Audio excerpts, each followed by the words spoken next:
Hello everyone, Alec the Side Bus Gamer here, and this review was requested by one of my newest subscribers, John S. Welcome to my channel, John. Nice to have you here. I know I have a first come, first serve policy with some of my older subscribers, but this review was also requested by a bunch of other people starting from like March and April, and I decided, let's make this a collective request. So today, we're taking a look at Punch-Out! Is it the NES classic that everybody says it is? Let's find out. Punch-Out! For the NES. Now, Punch-Out! Is one of the most classic NES games of all time, and while I'm not really a big fan of sports games, I am, however, a huge fan of Punch-Out! Its charm comes from how easy it is to pick up and play, and how something so simple can be so much fun and so addicting. Punch-Out! For the NES is actually not a port of the original arcade game. It's actually a semi-port of the two arcade games, the original Punch-Out! And Super Punch-Out!, with a lot of elements taken from the Super Punch-Out! Arcade game. The original arcade game had you play as a wireframe boxer so you can see your opponent, but Nintendo R&D 3, the developers of this port, said it was impossible to emulate the wireframe, so instead they shortened the character and filled him in with color. And I am so glad that they went that route, because I don't want to play as a wireframe with boxing gloves for Super Smash Bros. For the 3DS and Wii U. Interestingly enough, there are three different versions of Punch-Out! For the NES. There's a Japan-only version given out to winners of the Golf US Course Famicom Tournament in 1987, and instead of Mike Tyson, the game had Super Macho Man as the final boss, who was originally in the Super Punch-Out! Arcade game. Then there's the most famous version released in Japan and North America, but oddly not Europe, Mike Tyson's Punch-Out!, which featured Mike Tyson as the final boss in the game and was released in 1987.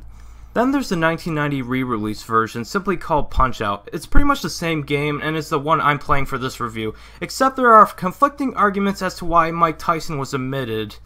There's a rumor that Mike Tyson only licensed his likeness for 3 years, and then there's the most common explanation saying that when Nintendo wanted to re-release the game, Mike Tyson at the time, who was the undefeated boxer of the world, lost to James Buster Douglas, and therefore Nintendo decided not to renew his likeness in the re-release, and instead put a character named Mr. Dream as the final boss, who pretty much has the same attack pattern, I believe. The gameplay, like I said before, it's simplistic and easy to pick up and play, something the casual audience could even enjoy. The controls are simple. You press left and right to dodge, down to duck, and up to uppercut your opponent. And of course, B is the left punch and A is the right punch. See how simple it is? And the game is more about recognizing your opponent's attack pattern, making no opponent impossible to defeat. But it will take a lot of practice with the later opponents, since some of them even change their attack strategy in the middle of a fight. Adding to the realism of boxing is that even if you knock out your opponent or they knock you out, they have 10 seconds to get up, just like you. But more of a beating you give them and they give you, the less likely you or them will get back up. You have 3 minutes to defeat your opponent per round, and in the transition between rounds, you can even see how much of a beating you've taken so far. And that's all there really is to say about Punch-Out!, but there is one thing I did notice about this game. The protagonist of the game, Little Mac, he's like the only character in an NES game that has any form of character development. I mean, he goes from the underdog to the champion if you're one of the skilled players who beat the game. Punch-Out! Is kind of the underdog tale of a fighter who no one wants to be until they're given the chance to prove their worth in the boxing ring. The only character who has faith in you is former boxing champion and now your trainer, Doc Lewis. Doc Lewis and Little Mac just work well together. He gives you word of advice in between rounds, and even after the fight, you can see Doc riding a bicycle while making Little Mac jog behind him, which is kind of funny to see. This game also has a lot of humor to it and doesn't take itself seriously, like the names of the stereotypical opponents who represent their nations, where we have the fighter of France being Glass Joe, who really sucks as a fighter.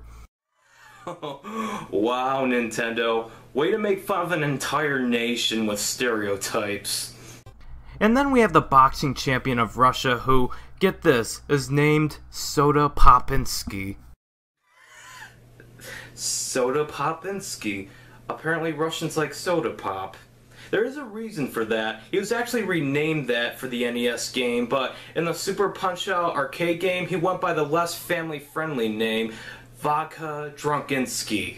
Oh my god. And I am not making this up. Yes, this game is very silly, even by Nintendo standards, but seeing Mac rise from underdog to higher ranks is pretty satisfying. I've never gone far enough to fight and defeat Mr. Dream myself, but it's still immensely satisfying to replay this game over and over just to see how much farther I can go than last time. It's not a very long game either. I've seen skilled players on YouTube beat this game in 40 minutes, but it's not really about the game's length since you'll likely clock in 20 hours just to build up your skills and Punch-Out.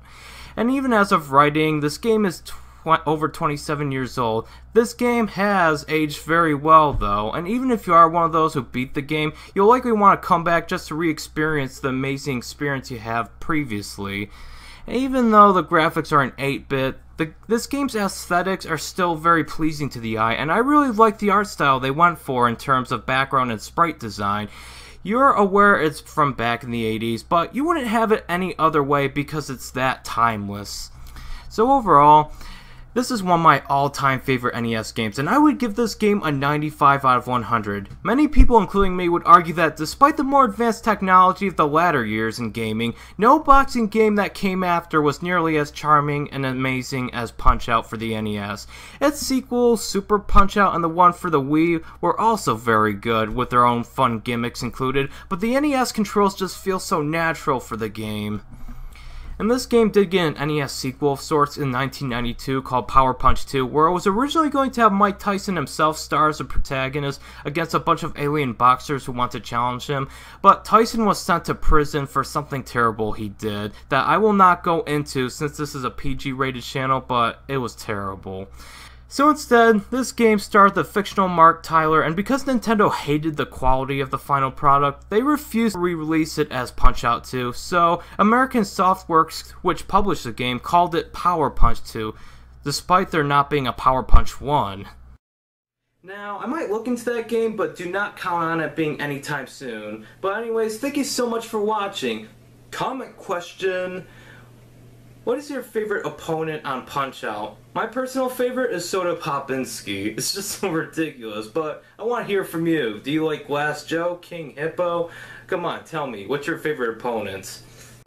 Anyways, stay tuned for Friday for my second review of this week. Yeah, I know I've been doubling up on the reviews lately, but I've gotten so many requests, and I decided since most of the requests are very short games, why not? But until then, remember to stay awesome.